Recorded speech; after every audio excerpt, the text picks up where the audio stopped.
বাংলাদেশের মানুষদের মায়া মমতা ভালোবাসা এবং হচ্ছে উদারতা আরেকজনের পাশে থাকার প্রবণতা এটা বরাবরই আমরা দেখছি অনেক অনেক বেশি। কিন্তু এখন বর্তমানে এই বেশি বেশিটা এমন পর্যায়ে চলে যাচ্ছে, এমন অবস্থা তৈরি হইতেছে, এটা টু মাচ, মানে এটা আর মানায় নেওয়া যাচ্ছে না।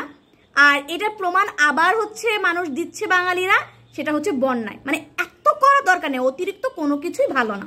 এইখানে এখন আরেক শ্রেণীর মানুষের সৃষ্টি হয়েছে, এরা হচ্ছে নিজেদেরকে সো কল্ড হচ্ছে কন্টেন্ট ক্রিয়েটর মনে করে, যারা হাসতে খেলতে ওয়াশরুমে যাইতে ড্রেস চেঞ্জ করতে মানুষ মইরা গেলে মানুষের বিপদ পড়লে এরা কি করে একটা ক্যামেরা নিয়ে এরকম করে হাজির হয়ে তারা কন্টেন্ট বানায় চলে যায়। মানে বাসার কন্টেন্ট, মানে যা পায় যত ধরনের লো ক্লাস কন্টেন্ট আছে তারা তৈরি করে। তো সেই মানুষরা কি করতেছে, মানুষের কাছে বিকাশ না, মানে নিজেদের তো টাকা না, তারা হচ্ছে অন্যের টাকা টোকা নিয়ে তারপর হচ্ছে তারা একসাথে 5-6 জন 10-12 জন একসাথে একটা গাড়ি ভাড়া করে, একটা লঞ্চ ভাড়া করে, মানে যে বোট ভাড়া করে তারা উদ্ধার কাজে যেতেছে। ভাই তোমরা ওইখানে বসবা না ওই উদ্ধার করে মানুষদেরকে আনবা? কমন সেন্স তো থাকা উচিত। আর এতে কমন সেন্স থাকবে কোথা থেকে? এরা তো যাইতেছে ব্লগ করতে, টিকটক করতে, তাদের টাকা ইনকামের হচ্ছে একটা ধান্দা পাইছে এখন, সেইটা করতে যাইতেছে। মানুষের উপকার করো মন থেকে, অবশ্যই আল্লাহ তোমাদেরকে দিবে। মানুষের উপকার করার তো কোনো সেন্স নাই, কোনো কিছু নাই। আরে আবার দেখতেছে মহিলারা যাইতেছে। তোমার যদি টাকা দেওয়ার ইচ্ছা হয় তুমি এমনিতেই টিএসসিতে টাকা দাও, আসুনা ফাউন্ডেশনের টাকা দাও, অনেক অনেক ভালো ভালো ফাউন্ডেশন মানে প্রতিষ্ঠানগুলো আছে ওইখানে টাকা দাও না। তোমার নিজের একটা মেয়ে, মানে ওইখানে ছেলেরাই দেখতেছি স্রোতে হিমশিম খাইতেছে, ওরা নিজেরা উদ্ধার করতে পারতেছে না। ওদের একটা ভিডিও দেখলাম যে প্রায় 10-12 জন হচ্ছে একটা মেয়েকে উদ্ধার করতেছে, মানে এতটা স্রোত, ছেলেরাই পারতেছে না, সেখানে তুমি মেয়ে হয়ে লাইফ জ্যাকেট পরে তুমি এখন চাইতেছো। মানে কথা হচ্ছে জাস্ট শো আপ করার জিনিস আমি করতেছি। এখন অনেকে বলবে যে আমি একটু দেখাচ্ছি এই জন্য আরেকজন উৎসাহিত হয়। গোপনে গোপনে এরকম অনেক মানুষ আছে টাকা দিয়ে চুপচাপ বাসায় বসে আছে, দোয়া দূর করতেছে, নামাজ পড়তেছে। কই তাদের তো তারা মানে তাদের দেখে তো আরেকজন উৎসাহিত হওয়ার দরকার আছে, তারা তো দেখাচ্ছে না। তোমাদের এত দেখানো কি আছে? আর তোমাদের তো উৎসাহিত হইতেছে না, আরো মানুষ তোমাদেরকে খারাপ জানতেছে, আরো খারাপ উৎসাহিত হইতেছে, ভালো না।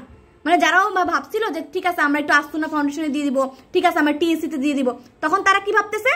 তখন তারা ভাবতেছে যে আল্লাহ তাহলে আমি এখন করি, আমারটাও সবাই দেখবে। ওই দিন আমি টিএসসিতে দেখলাম একটা হচ্ছে মহিলা, তার কিছুই নাই, তার কাছে টাকা নাই, সে তার হচ্ছে গোল্ডের একটা কানের দুল দিয়ে দিছে, তাকে ভিডিও করা হয়েছে, মানে ভিডিও করতে বলতে হয়েছে, সে বলতেছে না না আমি ভিডিও করবো না।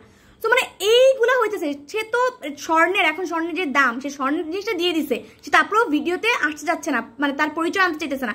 আর তোমরা এখানে 2-1 টাকা দিয়ে মানে বাংলাদেশে কি অবস্থার সৃষ্টি হয়েছে। মানে এখন মানে এই বন্যার কথা বলে এখন হচ্ছে আরো কিছু মানুষদেরকে দেখা দিতেছে যারা রাস্তায় মানে কদমে কদমে, আমি যদি 10টা পা দিই 10 জন মানুষকে দেবো, বক্স নিয়ে দাঁড়ায় আছে, আমাদেরকে বন্যার জন্য ত্রাণের জন্য কিছু দিয়ে যান, কিছু দিয়ে যান, কিছু দেন। তুমি কি আসলেই দিবা? নাকি তোমরা হচ্ছে এই টাকাগুলা দিয়ে যে স্লো কল টিকটক করবা, তারপরে হচ্ছে তোমরা ভিডিও করবা, রিলস বানাবা, ওইখানে যাই একটু এনজয় করবা, ট্যুর মানে দিবা, বন্যার ট্যুর এগুলা করবা? মানে কেন তোমাদেরকে মানুষ দিবে? এইসব দেখলে তো পরে মানুষ তোমাদেরকে দিতে চায় না। আর তোমরা যদি দিতে ইচ্ছুক হও বা একটা কাজ করতে ইচ্ছুক হয়, এরকম না করে টিএসসিতে অনেক ভলেন্টিয়ার দরকার আছে, অনেক অনেক সংস্থাতে অনেক ভলেন্টিয়ার দরকার আছে, তাদের সাথে যোগাযোগ করে কাজ করো, এইভাবে কাজ করো। এইসব করো না ভাই, এগুলা মানে বেশি হয়ে যাইতেছে, এগুলা বাদ দাও। দেশকে নতুন ভাবে আমি তুমি সবাই মিলা করি। ওরা এখন অনেক সমস্যায় আছে, ওদেরকে সাহায্য করি। হচ্ছে যারা এই বন্যায় ত্রাণ দিতে যাচ্ছে তারা হচ্ছে ভিডিও করতেছে, এরা মানে ওইখানে যা এত বিশৃঙ্খলা সৃষ্টি করতেছে, এরপরে ভিডিও করে যারা হচ্ছে মানে নিচ্ছে তাদের কাছ থেকে ইতস্তত বোধ করতেছে। কারণ এরা গরিব না, এরা ভিক্ষুক না, এরা আপনার দুয়ারে হাত পাতে নাই যে সারা জীবনের জন্য আমাদেরকে দেন। এরা হঠাৎ করে না জেনে, কারণ কোনো পূর্ব কোনো হচ্ছে ইয়ে দেওয়া ছিল না, নির্দেশ দেওয়া ছিল না, হুট করে হচ্ছে পানি বেড়ে গেছে, না জেনে তাদের হচ্ছে একদম পুরা বাসা টাসা ডুবে গেছে, তারা তখন চলে আসতে হয়েছে। সেই জন্য তাদের ওরকম প্রিপারেশন ছিল না, তারা আজকে খাবারের জন্য পোশাকের জন্য হাহাকার করতেছে। এরা পোশাকের জন্য হাহাকার করা মানুষ না।